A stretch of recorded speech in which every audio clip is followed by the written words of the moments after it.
John, Mike, congratulations. You've both made it into the final round of this competition. Now we're sending you back to your home forges to recreate an iconic weapon from history. That weapon is the Bardiche. Sweet. Vicious and menacing, the Bardiche was a favorite of Eastern European infantry soldiers during the 16th and 17th centuries. Its large, crescent-shaped axe head measured nearly 2 feet at the edge and could cleave through flesh and bone. Specialized soldiers called streltsy would use the Bardiche's pole to balance their muskets for firing from a distance, then switch to their axe during melee combat. Though rare in American pop culture, you can experience the Bardiche's savagery on the virtual battlefield in the game Chivalry Medieval Warfare. Good luck, Bladesmiths. We'll see you in 5 days. All right, let's do this. Day 1. My name's Michael Peterson. I've been picking up a hammer before I could even ride a bike. Learning and just going out there after my dad would get done forging and just tinker around, smashing hammers. 23 years later, I'm still making blades. Oh yeah, now we got a good fire. I use a Coke Ford because it's what I grew up on. I'm using 5160. There we go. Ah, it's a beautiful sound, ain't it? Move on to the handle. I'm gonna start shaping down here, leave less here. Turn on the grinder, got a belt on there. As soon as it gets going, yeah! It snaps, hits me right in the chest. Ouch. These holes in the Bardiche blade make the blade a little lighter. Okay. Got all the holes drilled all the way through. Yeah, looks pretty cool, I think. I'm feeling a little nervous about the heat treat. All right, the moment of truth. Lord, let this go well. I'm edge quetching, hoping for a hard edge and a soft spine, therefore reinforcing the blade. Here we go.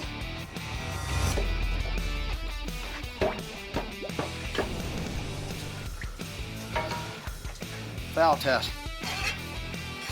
Oh yeah, we got her. Yeah! Everything's ready to put together. I have a little concern about the weight. Just like that. A little bit front heavy does bother me a little, but at this point, not much I can do about it. My name is John Wigger. I'm 28 years old. One of the things I'm actually known for is I shave stuff into my chest. So one time I won a sweater contest by shaving a Christmas tree into my chest. So I thought, why not win $10,000 shaving an anvil into my chest? I'm gonna try to just focus on the blade because this is the most important part of my builds. I have to get the blade heat treated. I don't got a quench tank big enough, so I had to fabricate a quench tank. So I'm gonna see if it holds liquid so I know if I can fill it with my oil. Got some leaks. I might put some plastic in it and maybe line it with tin foil to try to keep the heat away from the plastic. You may be wondering what's gonna happen when the oil gets hot inside there, and I may be wondering the same thing. Now I'm gonna stick my blade in the forge and normalize it a few times, and then I'm gonna go in for my heat treat. I just hope this thing holds up. I'm more worried about listening for cracks or anything than I am about burning my shop down at the moment. Then my oil starts leaking out. Who's on my oil? So I decided to take the blade out, but I think I got a hard blade. So today I get to start on all the little detail work on the blade. I'm gonna try to incorporate maybe like a dragon type thing on one side and maybe a bunch of just design on the other. So then I'll put that in acid and it'll eat away everywhere beside the paint. And then after that, I'll wipe off all the paint and you should get a nice shiny finish from where the paint was, and then kind of a rustic, patinaed look on the rest of the blade. So it's just one big piece of art as well as a weapon. All right, Bladesmiths, this is the keel test. To find out how lethal your weapon is, I will take your Bardiche and deliver lethal chops on this big carcass. John, you're up first. You ready? Let's do it. Do this.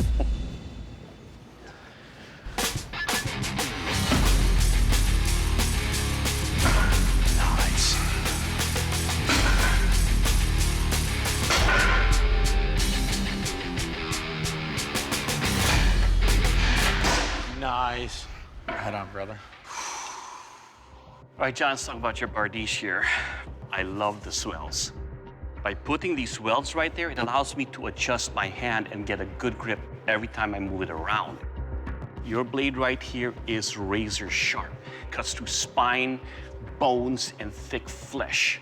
Overall, sir, your Bardiche will kill. I got something to show you. Oh, sure. Kill test. Oh, it will kill! Good job, I'm glad. I was hoping to kill because I did that. I did that. And, Well, good job. All right, Michael, your turn. You got anything to show me? Nope. All right, you ready for this? Yes, sir. Let's do this.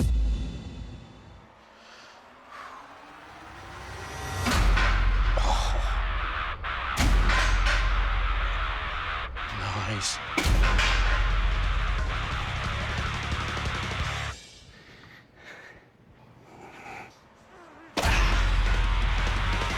Sorry.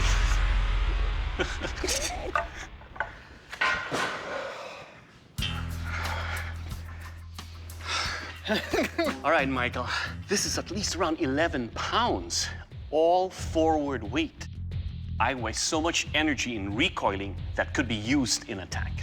But overall, sir, your Bardiche will kill. Yeah.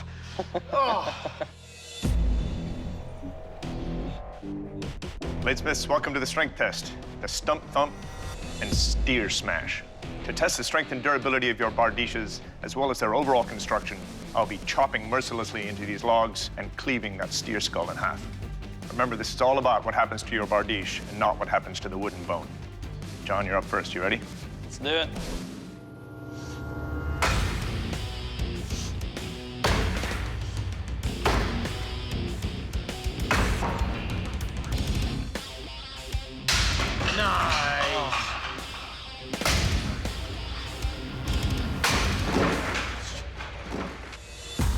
Awesome. Well, John, your Bardiche, it's got a nice weight to it. Not a huge fan of these undulations in the handle because I want to be able to move my hands around. I'm looking at the edge. It held up beautifully. Everything's still straight and tight. Good job. Thank you. Michael, you're up next. You ready? Yeah. Oh, yeah. Hope you ate your Wheaties. All right. Oh, boy.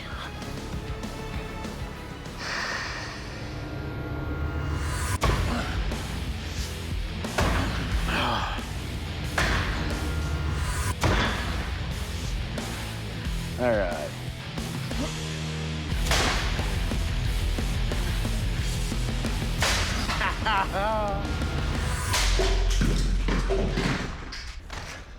Well, Michael, first things first, this thing is heavy, It's a beast. but everything is still tight. There's no motion in it, even after all of that chopping and smashing of skulls. The edge held up really well, so well done. That's awesome. Yeah. Up next is the sharpness test, and for that, I give you to Dave. All right, gentlemen. Now, unlike the strength test, this is all about what your blades do to the target. So take one shot right down the middle, trying to split those watermelon. Put half in one bucket, half in the other. All right, Johnny, you ready? Let's do it. Okay.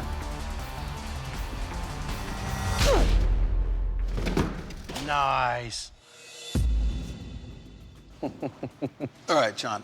It feels good. It's got a good balance to it. The shape of this is really nice. The cutting edge, curved like that, cut through the watermelon beautifully. Sharp weapon. It's nicely Thank you. done. Thanks. All right, Michael, you're up. Are you ready? Bring out the beast. Okay.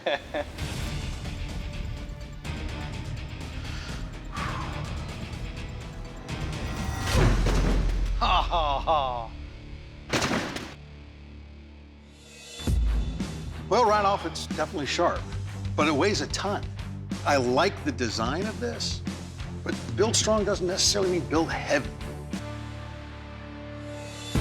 John, Mike, you Bladesmiths have engaged in one of our most difficult competitions.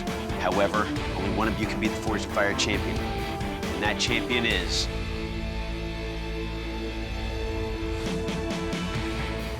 John. Congratulations. You're our new Forged in Fire champion. Mike, unfortunately, your weapon didn't make the cut. Please surrender your weapon. My experience here was definitely a challenge, pushed me to my limits. I learned a lot. I might not be the Forged in Fire champion, but I still feel like I'm walking away a winner. John, congratulations. You're the new Forged in Fire champion, and that is a title that comes with a check For how much? 10 grand. Please present your Bardiche to the judges. This is the most mentally, physically, emotionally stressful time, but also the best time of my life. Woo! Forge and Fire champion. I'm super excited to get home and tell my wife about the great news, and now next thing coming up, I'm gonna be having a baby boy. So, I mean, this is a wonderful year, thank God.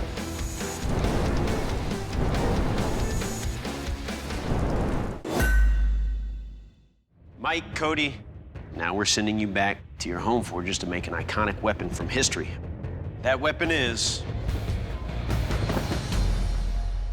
the Pipe Tomahawk. Nice. Tomahawks are a First Nations weapon. The Pipe Tomahawk served as both a practical and ceremonial tool among northeastern Native Americans. This variation on the tomahawk symbolized both war and peace, with a deadly axe head on one side and ceremonial smoking pipe on the other. Original tomahawks were made from wood and sharpened stones, but in the 16th century, metal heads were introduced thanks to trading with the newly arrived European settlers. This deadly weapon was light and nimble, making it lethal for both chopping and throwing. The versatility of the Pipe Tomahawk can be seen in the film, The Last of the Mohicans. Your final challenge is to forge a pair of Pipe Tomahawks. They must be effective working, fully functional versions of the Pipe Tomahawks that you see here. When I say working, you gotta be able to smoke them, gents. Good luck. We'll see you in 5 days. Good luck, bro. My name is Cody Craig. Some people have been blessed with a silver tongue. I have not, but I've been blessed with silver paws because I can make a lot of things and I have such a diverse background that could really give me an edge. Today I'm just going to try and accomplish getting this big round stock down about 1.5 inches square. That'll be closer to the final dimensions for the hawk, so I'll be able to work them a little easier once I'm there. Heat and hammer, heat and hammer. The quench goes wrong, you have to start over. Here we go. And so that's very stressful. And in we go.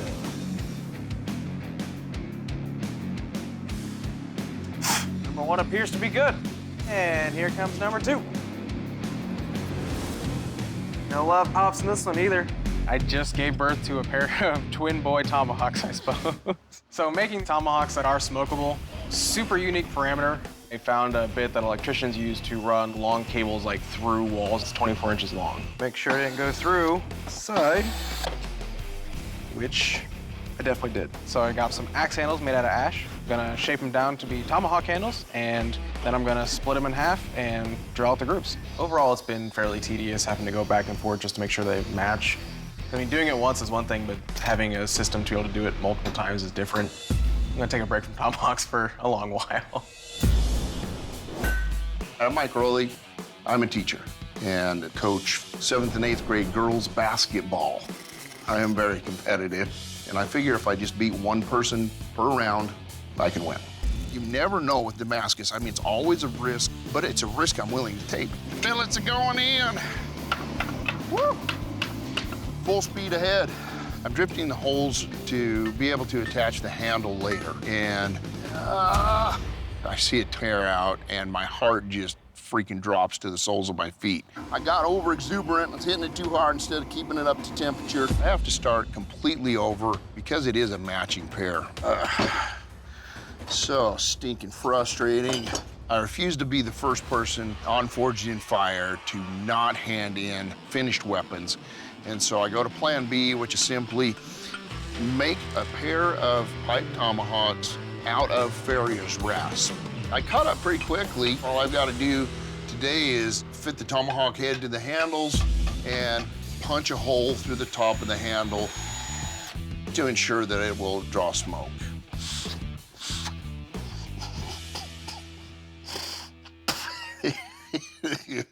I just sucked in so much sawdust. Gentlemen, your weapons will now be put through a series of tests. But up first, the smoke test. You guys ready? I'm not a smoker, so I didn't actually smoke out of it, but this is the one test that I am uber confident on. Ready? 3.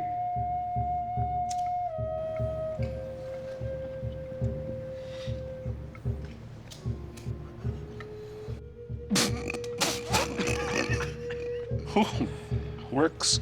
All right, Smoke test is good. One test down, 3 more to go. Bladesmiths, this is the kill test. To find out what kind of lethal damage your weapon will do, I'll take your tomahawks and go ham on these big carcasses. Mike, you're up first. You ready? Yes, sir.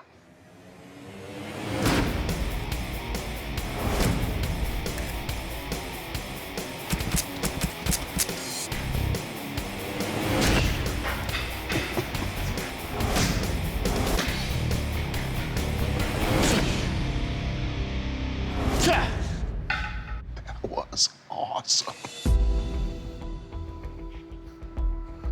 All right, Mike. These are made to chop deep. It's easy to maneuver and deliver that kind of damage. Overall, sir, your weapons will kill. Yes. Good job. Thank you. All right, Cody, you're up next. You ready for this? Yes, sir. Let's do it.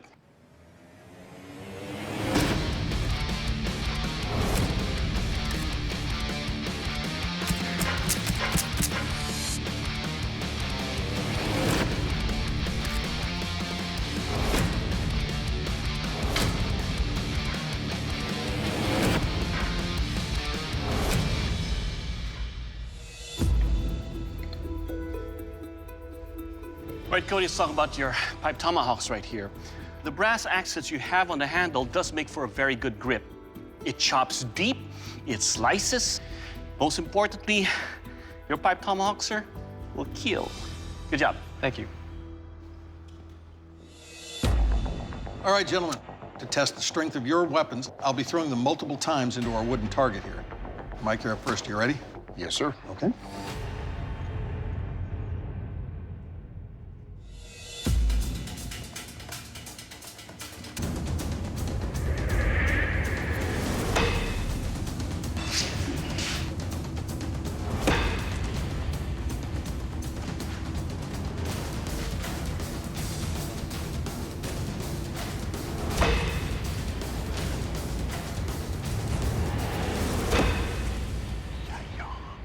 Good job.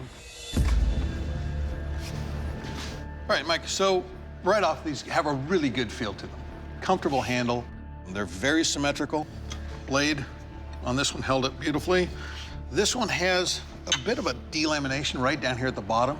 And then you've got that other delamination on the edge, but it's not coming apart. And it doesn't appear to be affecting the integrity of the blade. Both pieces are still tight, so excellent job. Thank you. All right, Cody, you're up. Are you ready? Yes, sir. So nerve-wracking. Really?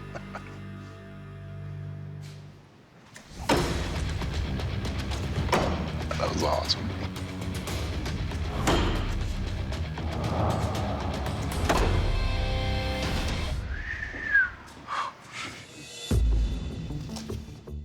All right, Cody. These look very stout, but they feel very light. I see no damage on either. Awesome. What happened? I didn't follow the old adage, measure twice, cut once. The difference in length is probably an inch. Didn't really affect the throw at all. They're solid pieces, they're strong, they throw great. Awesome. Nicely done. Thank you. The tomahawk was originally a native weapon adopted by the early Americans in the revolution against the British colonials. To see how sharp your weapons are, I'm going to take your tomahawks and try to penetrate these redcoats. Mike, you're up first. You ready? Yes, sir.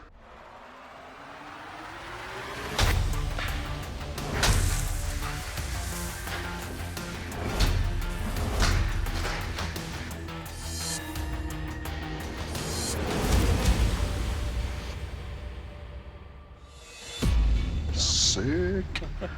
Well, Mike, your tomahawks, sir, as you can see, are sharp. They cut easily into these redcoats.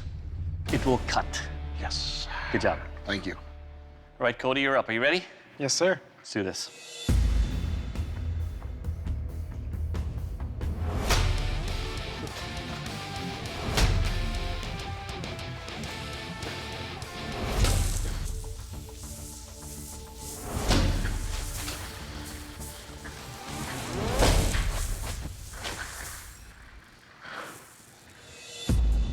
All right, Cody, your tomahawks are a pleasure to wield.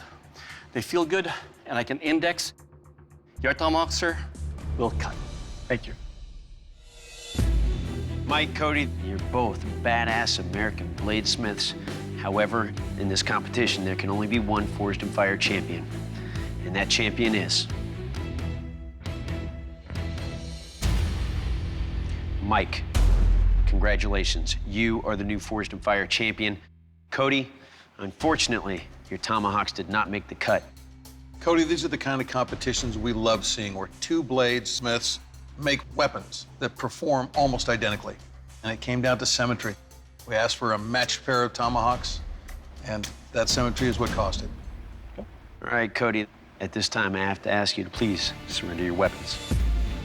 Big shout out and big congrats to Mike. You know, you brought your A game, I brought my A game, and clearly you're just a little better at measuring than I am.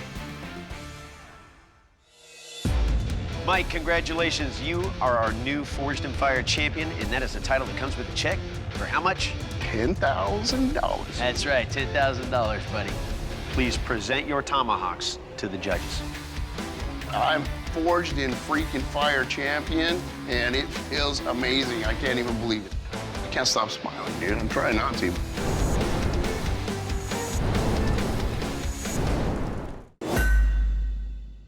So, Billy Bob, congratulations. You made it to the final round of this competition.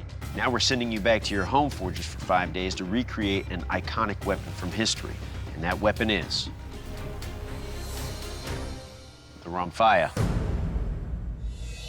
Originating as early as 400 BC, the Rhomphaia was a fearsome weapon prominently used by Thracian tribes of Eastern Europe. It featured a long, single-edged blade that had great cutting and slashing strength due to the blade's slightly forward curve. Usually forged with iron, warriors had to use two hands to wield this heavy weapon, using an overhead sweeping or hacking motion to attack from close distances. First mentioned in historical texts by the ancient Roman historian Titus Livius, it was recorded as one of the key weapons in violent Thracian warfare. Good luck, bladesmiths. We'll see you in 5 days. My name is Dwight Phillips, and I was the first person from Tennessee that I know of to pass the Master Smith test. What I love about bladesmithing, 200 years from now, somebody else is going to be picking it up and looking at it. That really satisfies me. It looks pretty good. The thing I'm worried about is the handle. I went with a full tang, which makes it a little bit heavier. You may have to drill some holes in there and take away some weight. Whew. That made me a little nervous. Next, we will clay it and get ready for heat treat. This will help keep part of the metal soft and the other part will get hard. I feel really nervous about quenching something this long, but what the heck, let's go see what happens. If this heat treat goes wrong, I could be in serious trouble. The time it takes to work out another sword this long, I'll be down and out. I'm more nervous than a mouse that's running from a cat on this. It wouldn't no cracks in the edge, and it wouldn't warp. It looks perfect. Let's check it out here. And it's dragging right there. Kind of run out of time. If I don't get this blade razor sharp, Billy Bob could take home the money. I have got to fix it. It's better. If I had a lot more time, I could really stone this edge and get it even sharper than that. But I think it's gonna go through everything they put up against it. We just have to see. My name is Bill Sowell. Everybody in the knife world calls me Billy Bob. I've been a master smith for 8 years. When I decide to make a knife, I'm just gonna do it. And there's not a lot of planning to it. You just keep doing it until it's a knife. The sword isn't fitting all the way through the forward, so I just made one renovation. I just knocked a hole in the firewall. So I think I'm gonna make a simple pattern of twisted Damascus, and I can put it on the handle and give it a little detail. Oh, never pick a snowball up in a blacksmith shop, because it could be hot. I'm way behind. This is no bull. The handle is harder than I expected. Today, I'm gonna try to fit and shape the handle. Oh, yes, baby. I'm doing it in 2 pieces. It just adds to the craftsmanship. Son of a bitch. The handle was looking a lot better than I thought it would. But we're never out of the woods until we send this bad boy off.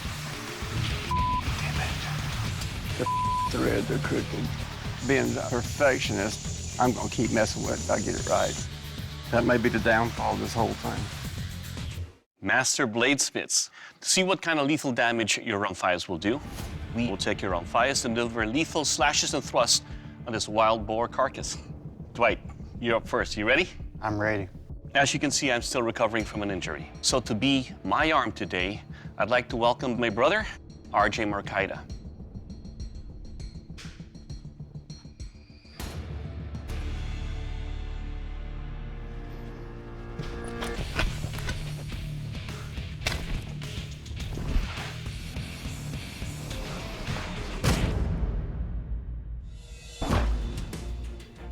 Wow. Handles good, smells pretty good. Well, Dwight, on the initial draw cut, it is sharp to where it lacerated deep into this wild boar carcass. On the thrust, it penetrated easily into the carcass. And on the final cut right here, your blade cut all the way through the carcass. Overall, your Rhomphaia will kill. Thank you. Good job. All right, Billy Bob. It's a hard act to follow, but let's do it.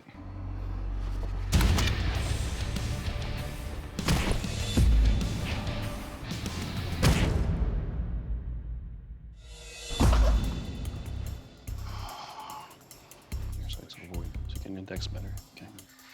All right, Billy Bob, it's so light you can almost wield it with one hand. The edge over here is so sharp it lacerates easily without much force. The profile you have over here for thrusting allowed it for a very deep, quick and out penetration. Overall, your Rhomphaia will kill. Thank you. Next up is a strength test. Ben? Gentlemen, to test the strength and durability of your blades, I'm going to clamp them into this machine, and it will deliver a strike on the sugar cane of about 500 pounds of force. Remember, this test is all about what the sugar cane does to your blade and not what your blade does to the sugar cane. Dwight, I've already clamped yours in. Are you ready to go? I'm ready. 3, 2, 1.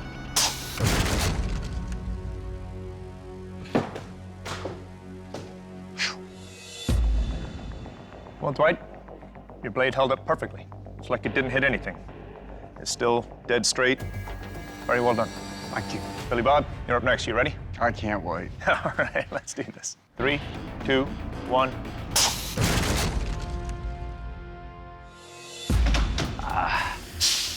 Kill me. Well, Billy Bob, I love the overall weight. It feels like it's a really good chopper. And most importantly, the edge is still as razor sharp as it was when you brought it here. Very well done. Thank you, sir. Next up is the sharpness test. And for that, I give you to Dave. All right, gentlemen, I'll be working my way through this rope maze by cutting. We've seen your blades kill. Let's see if they've held their edge. Dwight, you're up first. You ready? I'm ready. All right, let's do this.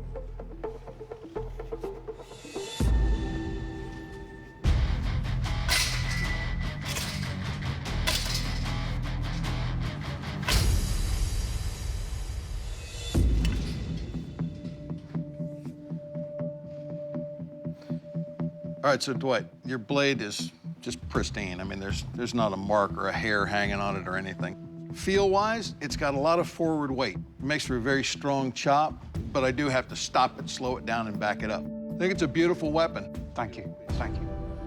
All right, Billy Bob, you ready to go? Let's do it. Okay.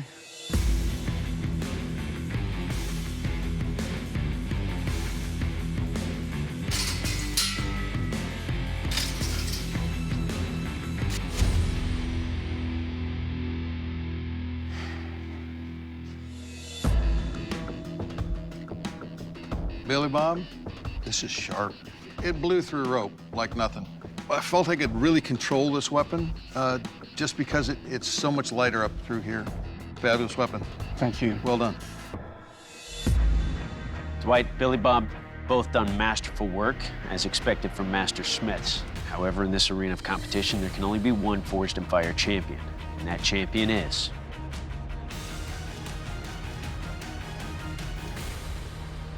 Billy Bob.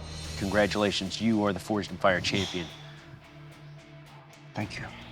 Dwight, your blade was badass, but this time it didn't make the cut. Doug Markaida will explain. Dwight, first of all, this is exactly what we expect for a final round. Two beautifully matched blades, but your blade is slightly heavy that offsets its balance compared to Billy Bob's, and it's for that reason we're sending you home. Dwight, I need to ask you to please surrender your blade.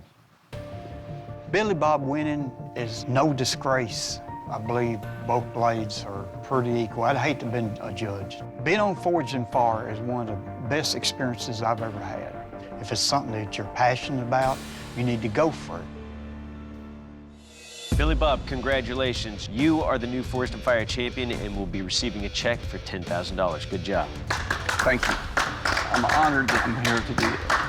Please present your weapon to the judges. The old man won Forged and Fire. Old man come here and kicked ass and took names. It feels good now.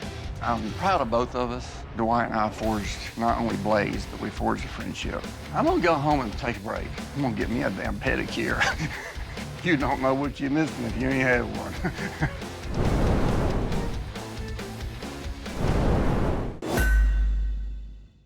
Jason, Sean, congratulations. You've made it to the final round of this competition. When you guys showed up to the forge, we asked you to forge our judge Ben Abbott's favorite knife, the Celtic ring knife. Now we're sending you back to your home forges to recreate an iconic weapon from history from the same kilted region. That weapon is the Irish Ring-Hilted Sword. Dating back to the 12th century, the Irish Ring-Hilted Sword was a classic European weapon with a blade reaching lengths of up to 40 inches. The broad double-edged weapon featured a distinctive ring pommel that was key for counterbalancing its weight, allowing for swift and deadly cuts. Commonly used by the elite mercenaries known as Gallowglass, the well-balanced sword complemented their superior fighting techniques that were revered throughout Ireland in the Middle Ages. Although warriors such as the Gallowglass no longer exist, the weapon's symbolism is still represented in popular culture today and can be seen on the television show Game of Thrones, where one of the most feared characters, the Mountain, wields his ring-hilted sword. Good luck, Bladesmiths. We'll see you in 5 days. Good luck. My name is Sean Shropshire. I'm from Piedmont, Oklahoma. I'm pretty confident that I can win this. I've got a 1 in 4 shot before we swing a hammer. If I were to win the money, my son has already said we're going on vacation. I would prefer to use it for some shop tools, so maybe we can strike a balance between the two. Okay, try to thin this out and draw it out now.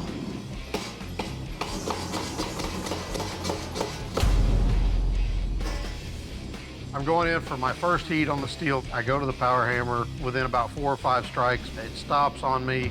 If I don't get the power hammer fixed, the entire schedule that I've had in my head for this is out the window. Back in business.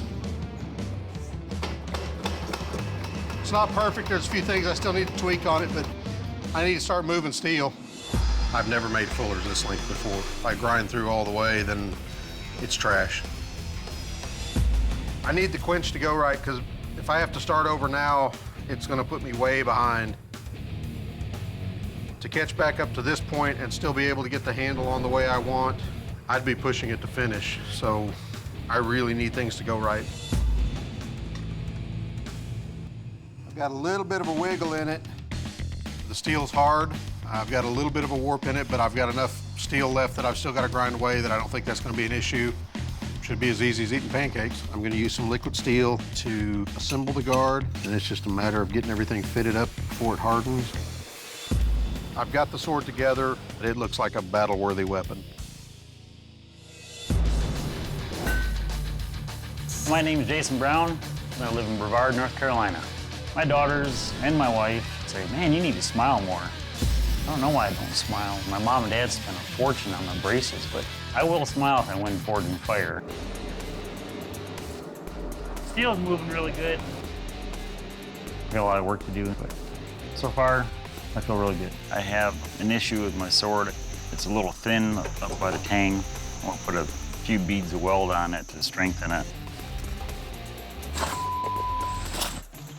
This made my blade worse than I started. Mine's flustered right now. It kind of melted the edge. I'm gonna do a stack weld and build it up that way. My welding finally worked. I'm gonna stop weld now and start grinding.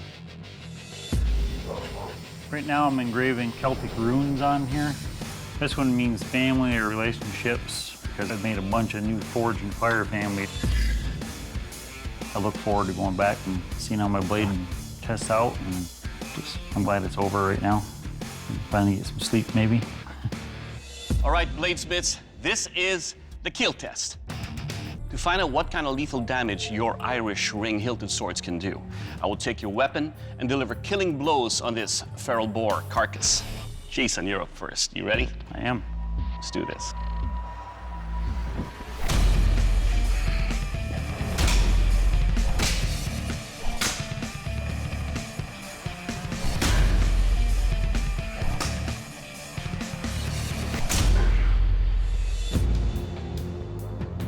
All right, Jason.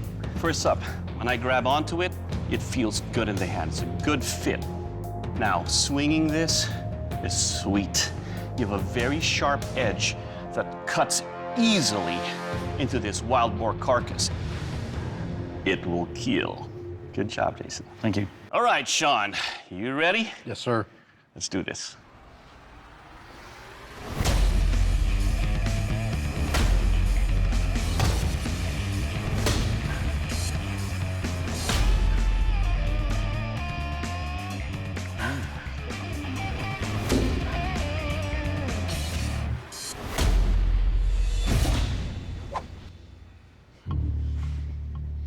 All right, Sean, let's talk about your weapon right here. First up, when I grabbed onto the handle, it's got a good feel to that.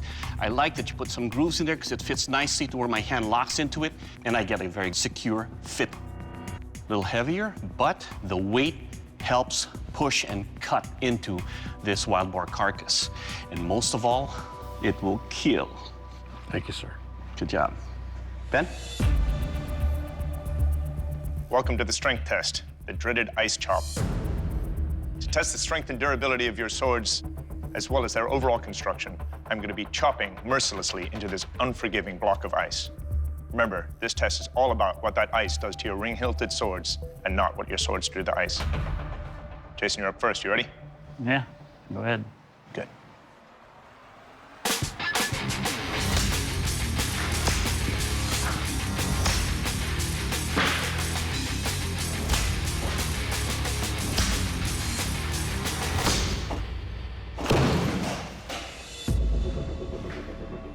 Well, Jason, first things first, the warp, I think that it being off-center made it rotate in my hand.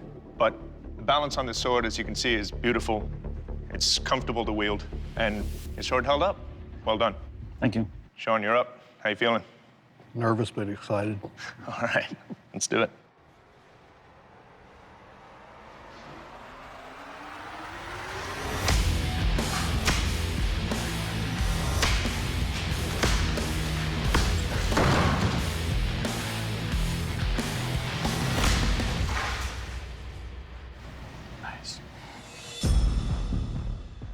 Well, Sean, the weight on this is a little tip heavy. I would have liked a little bit more counterbalance on it, but that being said, it's still a lot of fun to swing. Your edge held up beautifully. Everything's right and tight. Well done. Thank you, sir. Next up is the sharpness test, and for that, I give you to Dave. Okay, gentlemen, now to test the sharpness of your blade, I'll be cutting through this sugar cane. I'll use both edges of your blade. Now, unlike the strength test, this is all about what your blades do to that target. I want to see those cuts nice and clean, not canes broken or pushed out of the way. Jason, you're up first. You ready? I am. Okay.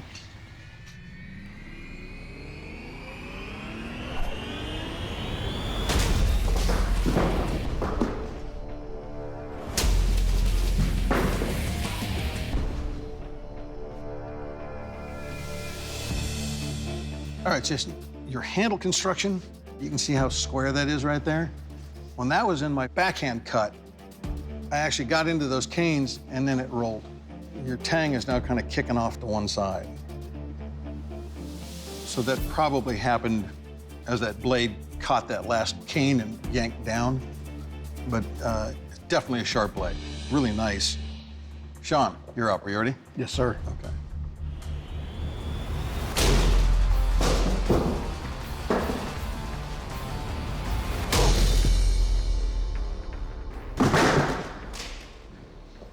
Nice. First up, your handle construction, I like a lot. It's not rotating in my hand. It's a heavier sword, but cuts are clean. It's definitely a sharp blade. I like that. Well done. Thank you. Jason, Sean, the judges' deliberation is complete. They've made their final decision. The next Forged in Fire champion is Sean. Congratulations, you're the new Forged in Fire champion. Jason, unfortunately, your blade didn't make the cut. Please surrender your blade. I would have liked to have won. But I'm proud of what I've done. I mean, throughout this whole series of tests, I made a strong, sharp blade that performed equally as well. So, I'm happy with it. Sean, congratulations. You're the new Forged in Fire champion, and that's a title that comes with a check for $10,000. How do you feel about that? Doesn't suck. No, it does not. Sean, please present your blade to the judges. This whole experience, it's pushed me physically, it's pushed me mentally. Parts of it have been pretty brutal. Thank you, guys. And I wouldn't trade a minute of it for anything. I've had the time of my life.